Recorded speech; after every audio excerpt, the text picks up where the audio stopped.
From here, something else that you can do is you can open up your account. So if you click here, I'm logged in as Megan Bowen.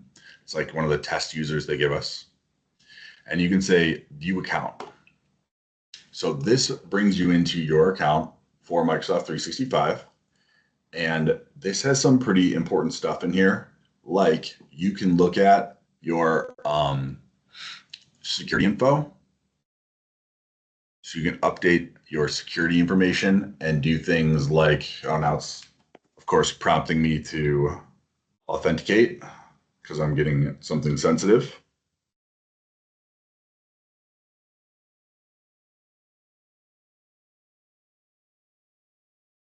And you can see that I have a password and I have an authenticator. So here I can actually manage my MFA devices. So if I get a new phone, I can add it from here and maybe delete my old phone.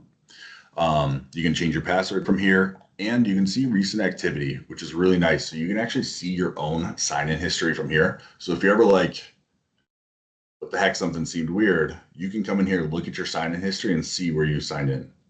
Now, please keep in mind, if you are in a cloud environment, you can see that I have all these logins from Iowa. That's because I'm logged into a cloud server that is located in Iowa. So keep that in mind as you go. But this is giving me all sorts of recent activity and kind of what things I've logged into.